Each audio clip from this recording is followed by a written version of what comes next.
പേര് വെളിപ്പെടുത്താനായിട്ട് എനിക്ക് താല്പര്യമില്ല. പിന്നെ ഓൾമോസ്റ്റ് എല്ലാവർക്കും എന്നെ അറിയാവുന്ന ഒരു വ്യക്തിയാണ് ഞാൻ. സുധിയുടെ വൈഫ് രേണുവിനെ കുറിച്ചാണ് എനിക്ക് കുറച്ച് കാര്യങ്ങൾ പറയാനുള്ളത്.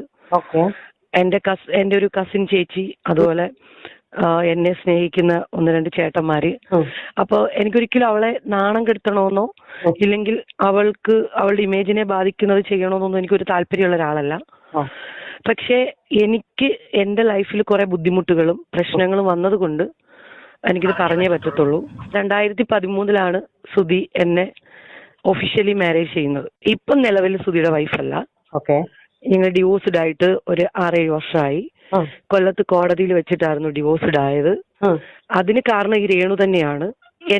എന്നെ അറിയാവുന്ന കുറെ ആൾക്കാരോട് രേണു പറഞ്ഞുകൊണ്ട് നടക്കുന്നത് ഞങ്ങൾ ലിവിങ് ടുഗദർ സെറ്റപ്പ് ആയിരുന്നു. സുധി എന്നെ 1 വർഷം ഇങ്ങനെ കൊണ്ടു നടന്ന് അത്ര വളരെ മോശമായിട്ടാണ് അവള് പറയുന്നത്. എനിക്കിപ്പോ ഇതിലങ്ങനെ സംസാരിക്കാനായിട്ട് താല്പര്യമില്ല. അങ്ങനത്തെ വേർഡുകൾ സംസാരിക്കാൻ താല്പര്യമില്ല. ഈ അടുത്തിടെയാണോ ഇത് പറഞ്ഞത്? ഈ അടുത്തിടെ എന്റെ ഒരു ചേച്ചി എന്നോട്, ഞങ്ങള് ഓൾമോസ്റ്റ് പരിചയമുള്ള ഫാമിലി ഫ്രണ്ട് ഒരു ചേച്ചി കൊല്ലത്ത് മറ്റേ കാട്ടിൽ മേക്കതിൽ ക്ഷേത്രത്തിലൊരു ഷൂട്ട് ഉണ്ടായിരുന്നു. അപ്പൊ ചേച്ചി കാഷ്വലായിട്ട് ചോദിച്ചു, എന്നെ അറിയോ എന്നിങ്ങനെ ചോദിച്ചപ്പോ ഇവള് ചേച്ചിയോട് പറഞ്ഞു അറിയാം എന്നിങ്ങനെ പറഞ്ഞപ്പോ ചേച്ചി കാര്യങ്ങൾ സംസാരിച്ചു. അപ്പോൾ പുള്ളിക്കാരത്തി എടുത്ത വായിലെ പറഞ്ഞ ഡയലോഗ്, അയ്യോ എന്റെ സുധിച്ചേട്ടന്റെ കൂടെ അവൾ 1 വർഷം താമസിച്ചേ ഉള്ളൂ, കല്യാണം ഒന്നും അവള് കഴിച്ചിട്ടില്ല എന്നാണ് പറഞ്ഞത്. അമ്മയുടെ 15 സെന്റ് വസ്തു വിറ്റിട്ടാണ് ഞങ്ങൾ കൊല്ലത്തേക്ക് വരുന്നത്. അപ്പൊ എന്നെ ഫീൽഡിലേക്ക് കൊണ്ടുവന്നതും പുള്ളി തന്നെയാണ്. ഫീൽഡിൽ ഞാൻ ഓൾമോസ്റ്റ് ഉണ്ടായിരുന്നു, എന്നാൽ തന്നെയും ഫീൽഡിലേക്ക് കുറച്ചും കൂടി ബെറ്റർ ആയിട്ട് കൊണ്ടുവന്നത് പുള്ളിയിലെന്ന് പറയുമ്പോൾ തന്നെ എന്റെ കൂടെയുള്ള കഴിഞ്ഞ വർഷങ്ങളിൽ നിന്ന് ആൾക്കാർക്ക് മൊത്തം ഇത് അറിയാവുന്ന കാര്യങ്ങളാണ്. ഞങ്ങൾ മാരേജ് ചെയ്യുമ്പോൾ ഏഷ്യൻറ്റ് നിൽക്കുമ്പോഴാണ് മാരേജ് ചെയ്യുന്നതും. പിന്നെ കോമഡി ഫെസ്റ്റിവലിലേക്ക് വന്നു, പിന്നെ കോമഡി മാസ്റ്റേഴ്സ് എന്ന് പറയുന്ന പ്രോഗ്രാമിലേക്ക് വന്നു. ഒരു നിമിഷം, നിങ്ങളുടെ മാരേജ് കഴിഞ്ഞ വർഷം ഏതാണ്? 2013 2012 ലാസ്റ്റ് ഡിസംബർ 26 ആയിരുന്നു. 2012 ലാസ്റ്റ്. ഓക്കെ. അപ്പൊ ഈ കല്യാണം നിങ്ങള് സ്നേഹിച്ച് കല്യാണം നടന്നത് കൊല്ലം മാടന്നര ക്ഷേത്രത്തിൽ വെച്ചിട്ടായിരുന്നു കല്യാണം നടന്നത്. സുധിച്ചേട്ടന്റെ ഫ്രണ്ട്സും എന്റെ ഫാമിലിയും അവരുടെ ഫാമിലിയും എല്ലാരും കൂടി ചേർന്നിട്ടാണ് കല്യാണം നടത്തിയത്. നിങ്ങൾ പ്രേമിച്ച് കെട്ടിയതാണോ അതോ? നിങ്ങൾ പ്രേമിച്ച് കെട്ടിയതാണോന്ന് വെച്ചാൽ പ്രേമൊന്നും ഇല്ലായിരുന്നു. നമ്മൾ ഒരുമിച്ച് പ്രോഗ്രാം ചെയ്തുകൊണ്ട് ഇപ്പൊ കുറെ ആൾക്കാരുണ്ടല്ലോ ഇങ്ങനെ ബോറായിട്ട് സംസാരിക്കാനുള്ള കുറെ ആൾക്കാരുണ്ടായിരുന്നല്ലോ. ആ ടൈമില് ഞാൻ തന്നെയാണ് പുള്ളിയോട് ചോദിച്ചത്, ചേട്ടൻ ഇങ്ങനെ എല്ലാരും ഇങ്ങനെ ഓരോന്നൊക്കെ പറയുന്നുണ്ട്, അപ്പൊ ചേട്ടൻ നമുക്ക് കല്യാണം കഴിച്ചുകൂടെ? ഞാൻ തന്നെയാണ് ചോദിച്ചത്. ആ പുള്ളി എന്നോട് പറഞ്ഞു, നീ കൊച്ചാണ്, നീ എന്തർത്ഥത്തിലാണ് അങ്ങനെയൊക്കെ സംസാരിക്കുന്നത് എന്നോട് പുള്ളി ചോദിച്ചു തിരിച്ച്. അപ്പൊ ഞാൻ പറഞ്ഞു, ചേട്ടാ ഈ ഒരു റിയാലിറ്റി ഷോ കഴിയുമ്പോഴത്തേന് ഞാൻ വേറെ പോവും, ചേട്ടൻ വേറെ പോവും, അപ്പോഴും എന്നെ ആൾക്കാർ ആ ഒരു കണ്ണുകൊണ്ടല്ലേ കാണത്തുള്ളൂ എന്ന് ഞാൻ പുള്ളിയോട് ചോദിച്ചു. അന്ന് പുള്ളിക്കൊരു മകനുണ്ട്, രാഹുൽ ദാസ്. അന്നവൻ അവിടെ തന്നെ ഒരു സ്കൂളിൽ പഠിച്ചുകൊണ്ടിരിക്കുവാണ്. 4ാം സ്റ്റാൻഡേർഡിൽ എന്തോ പഠിച്ചുകൊണ്ടിരിക്കുകയാണ്, 4ലോ 5ലോ കണ്ടാണ്, എനിക്കത് നല്ല ഓർമ്മയില്ല.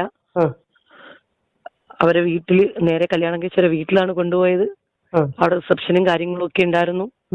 അവരച്ഛൻ, അമ്മ, അന്ന് അച്ഛൻ ജീവിച്ചിരിപ്പുണ്ട്, ചേട്ടൻ, ചേട്ടത്തി, ഇവരൊക്കെ വന്നിട്ടാണ് വീട്ടിൽ വന്ന് കല്യാണം ആലോചിക്കുന്നത്. അപ്പോഴവര് ഫാമിലി തന്നെ ഉള്ളവർ എന്റെ അമ്മയോട് പറഞ്ഞു, ഇവള് കൊച്ചാണ്, അതുകൊണ്ട് എന്തിനാണ് വെറുതെ ജീവിതം തുലയ്ക്കുന്നത്, എന്റെ അനിയനായതുകൊണ്ട് പറയുമല്ല എന്നൊക്കെ അവര് പറഞ്ഞു. പിന്നെ ആളുടെ ഫസ്റ്റ് വൈഫ്, അതായത് കിച്ചുവിന്റെ അമ്മ ശാലിനി, പുള്ളിക്കാരത്തി ഞാനുമായിട്ട് നല്ല കമ്പനിയായിരുന്നു, വിളിക്കുകയൊക്കെ ചെയ്യുമായിരുന്നു. അപ്പോഴ് പുള്ളിക്കാരത്തി ഇങ്ങനെ കല്യാണം ഉറപ്പിച്ചു കഴിഞ്ഞിട്ടാണ്, അവള് ഡാൻസറാണ്, ഇങ്ങനെ കാര്യങ്ങളൊക്കെ അറിഞ്ഞിട്ട് എന്നോട് ഇങ്ങനെ കാര്യങ്ങളൊക്കെ വിശദമായിട്ട് പറയുന്നത്.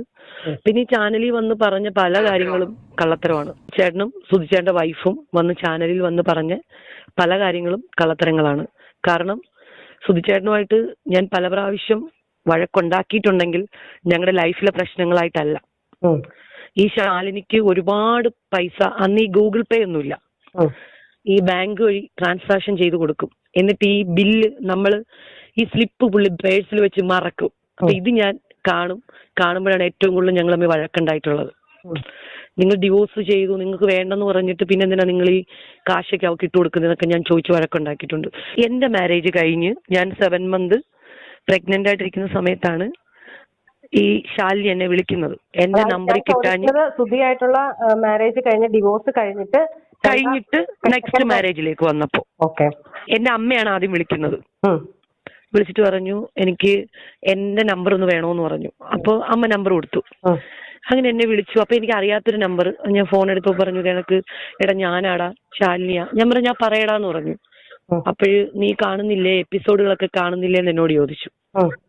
അപ്പൊ ഞാൻ പറഞ്ഞു ഞാനൊന്നും കാണാറില്ല എന്ന് പറഞ്ഞു. അത് എന്നെ നാണം കെടുത്തിക്കൊണ്ടിരിക്കുവാണ്. ആ ടൈമിൽ അവക്ക് 3.5-4 വയസ്സുള്ളൊരു മോനുണ്ട്.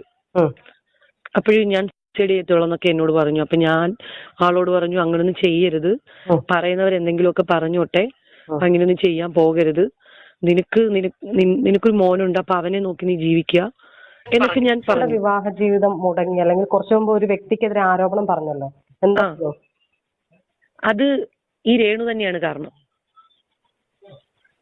രേണുവിന്റെ കുറെ മെസ്സേജുകൾ ഞാൻ ഫോണിൽ കാണാനിടയായി.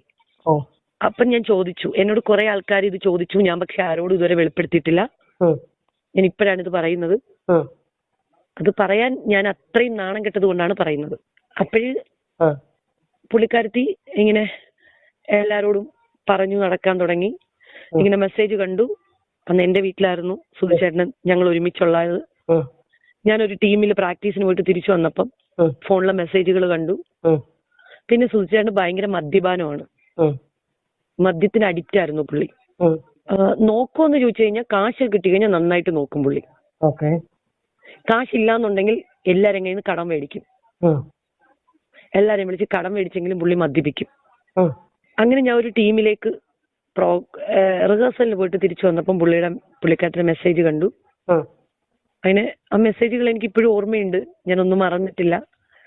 ഞാൻ എന്ത് ചെയ്യുന്നു ചോദിച്ചപ്പോൾ പുള്ളിക്കാരന്റെ വീട്ടിലാണ്. എന്റെ വീട്ടിൽ എന്റെ അമ്മ വെച്ച ഫുഡും കഴിച്ച് കിടന്നുറങ്ങുന്ന മനുഷ്യൻ പറയുന്നത് ഞാൻ എന്റെ വീട്ടിലാണ്. അപ്പൊ ആള് ചോദിക്കുന്നു നിങ്ങൾ പിണക്കണോ, അല്ല പിണങ്ങാതിരിക്കാൻ കൊണ്ടാക്കിയിരിക്കുവാണെന്നൊക്കെ പറഞ്ഞ് കുറെ ഡയലോഗും കാര്യങ്ങളും ഒക്കെ അതിനകത്ത് വന്നു. നിങ്ങളെ കുറിച്ചാണ് ചോദിക്കുന്നത്, അതായത് എന്നെ കുറിച്ച് പുള്ളിക്കാർക്ക് ചോദിക്കുമായിരുന്നു. അറിയാമായിരുന്നു ഇന്ന പോലെ കല്യാണം കഴിഞ്ഞതാണെന്ന് അറിയായിരുന്നു. അത് ഇതൊന്നും ഒരു കേസൊന്നും അല്ലായിരുന്നു, പല കേസുകൾ ഉണ്ടായിരുന്നു. പക്ഷെ ഇത് കുറച്ച് വൾഗറായിട്ടുള്ള മെസ്സേജുകൾ കണ്ടപ്പം അന്നാണ് ഞാൻ എനിക്ക് വേണ്ട എന്നും പറഞ്ഞിട്ട് എന്റെ വീട്ടിൽ നിന്ന് എന്റെ പരിസരക്കാർക്കെല്ലാം അറിയാം. എന്റെ പരിസരക്കാരെല്ലാം വീട്ടിന്റെ ബഹളം കേട്ടിട്ട് വന്നു. ഞാൻ പൊക്കോളാൻ പറഞ്ഞു. കുറെ മെസ്സേജുകൾ ഉണ്ടായിരുന്നു ചേച്ചി.